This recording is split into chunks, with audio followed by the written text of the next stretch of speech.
Hi, and welcome to Pricklethicket on this warm, wet December morning. We've had about 2 weeks of rain, so it's a perfect time to harvest sassafras roots for sassafras extract, which I use in place of vanilla in most of my baking. So the first thing you need to know when you harvest sassafras fruit is how to identify a sassafras tree. It's pretty easy in the summer because they have 3 different types of leaves. They have a rounded sort of leaf. They have one, it can have a mitten with a thumb on this side, a mitten with a thumb on this side, or kind of a double mitten. But it's not summer, and you don't actually harvest sassafras roots in the summer because the root is the strongest in the winter when all the sap is down. So let me show you what to look for when you harvest in the winter. So this is kind of a copse. Sassafras trees tend to grow in bunches because they grow up from root suckers, which is also great because when you dig one up, any roots that you leave will turn into new trees. So this spot is actually where we're eventually going to build the house. So I figured I would just harvest these trees as I have time, and then they don't go to waste. So what you look for is they have this kind of rough furry bark, but as it gets further up to the branches, it gets smooth and it stays kind of green. The branch structure is sort of ladder-like, and then the real tell is the branches are extremely brittle. So you can just, even though this tree is alive, a lot of times when you try to break a live tree, even when it's dormant, it's hard. It's not brittle, it's very strong. But these branches they just snap off as if they were dead, and they're not. So, and this is also just a small one. So let's take the shovel, scoop away some of these leaves because it makes it hard to dig. I just go about 8 to 12 inches away from the root, from the trunk, to get a good amount of roots. And give it a big pop and pull. Oh, I heard something pop there. And it's usually easiest to just go around in a circle so that you get all the roots. I bet you there's one right here. Oh, yep. Well, actually, I think that's loose. No, one more. Right here. This one is probably connected to this bigger one. There we go. And then we just pull it out like this. And there's what you want. And once you smell a sassafras root, you will always recognize it.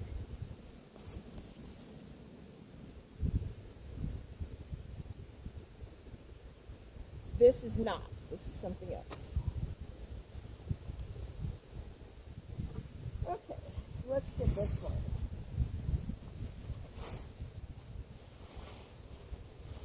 This one kind of leans anyway.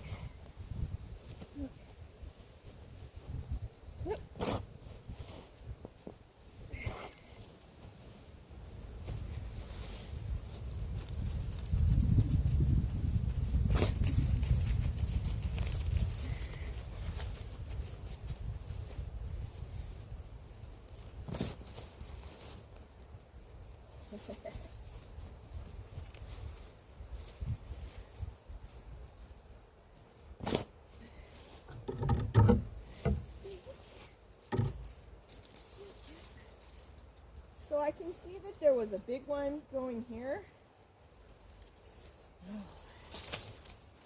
I'm going to go ahead and try to find that.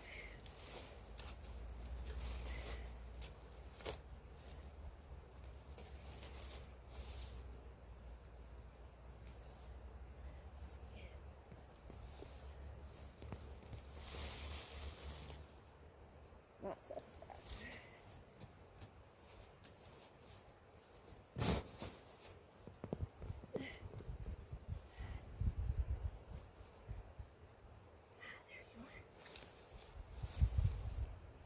definitely sassafras. What else? Oh, no more. Okay, well, I'm going to dig up a couple more trees, and then I'll show you what to do next.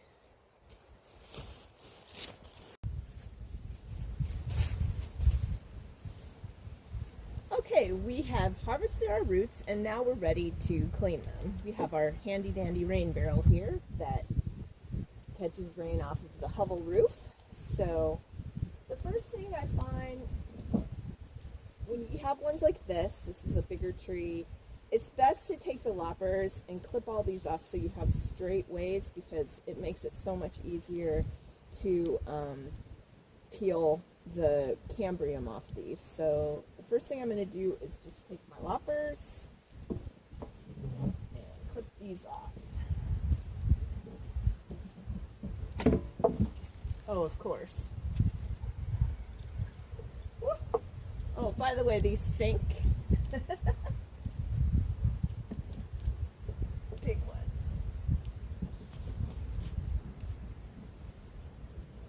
Ugh. Okay, put this on the ground so I can get some leverage. Okay,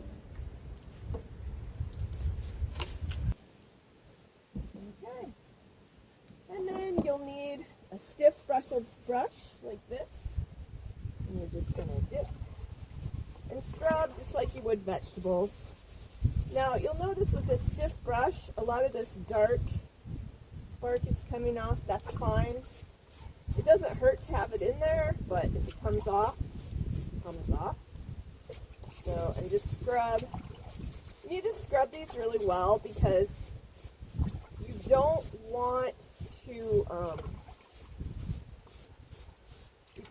want to be washing them after you've done the peeling process, because as soon as you remove the cambrium, which is this softer living stuff from the hard core, it starts to seep the essential oils and stuff, and so if you rinse them after that, you're losing a lot of your flavor.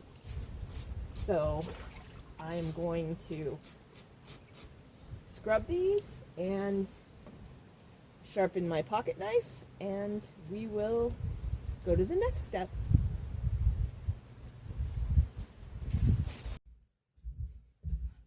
Okay, so here is all the scrubbed sassafras root, and the next step in this process is to peel it. I like to break these little hairy things off, and you can actually use those. Just put them right in the, they smell wonderful. Pulled some of the skin off. It's just a little easier to peel them. And then what you're going to do is you're just going to take your knife, and basically it's more like whittling than vegetable peeling, because this is tough stuff, and after you do it for a little while, you learn how much pressure to put on, because obviously you don't want the real hard stuff. You just want the cambrium, which is kind of the living peel. That's where all the sap is. This hard stuff just provides support.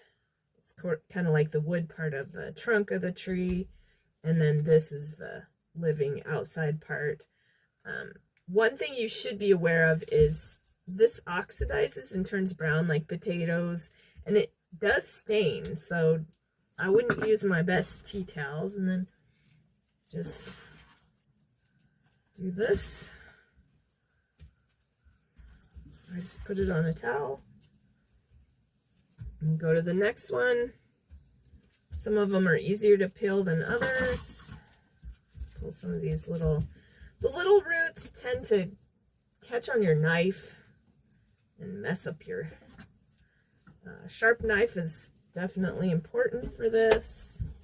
And then I do it down in the sink because they tend to fly all over. Of course, they fly all over when I peel potatoes too, so I suppose maybe it's my technique. But this is basically the next step. And I will get all these peeled and show you what to do from there. Okay, so these are all peeled now, and this is kind of what you get. See the brown, and it can stain your skin. It washes off in a day or two, so I don't worry about it. I do kind of pat it dry. Now, you can dehydrate this, but I found with the extract, it's better to use it fresh. You get a stronger extract. So I'm going to use this water. And I use Everclear. The reason I use Everclear is because it's 190 proof. So when I put this in, it does have some moisture in it. It's fairly dry. But if you use a lower proof, there's a possibility of mold and spoiling. But not with Everclear, because it's very alcohol-y. So I'm going to put this in here. Okay. And I'm just going to start adding this. And I'm going to put in as much as will go in. So I want it all the way to the surface. Even if some pieces stick out, that's okay.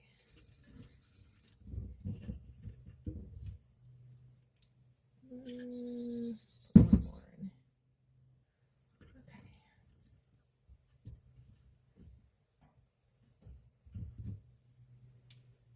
Okay. And then the lid goes on.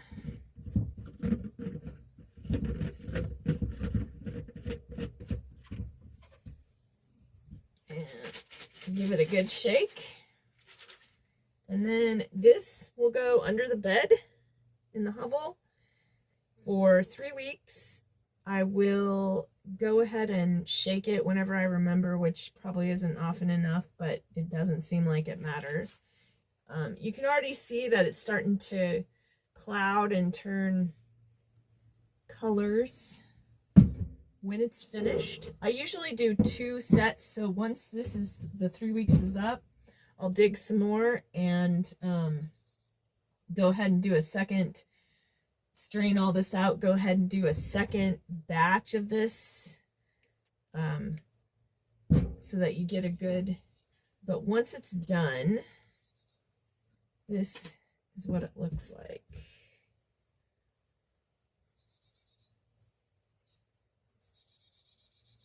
So, and it's, calling it root beer scented is just, it really just doesn't describe it, because root beer today isn't made with sassafras anymore.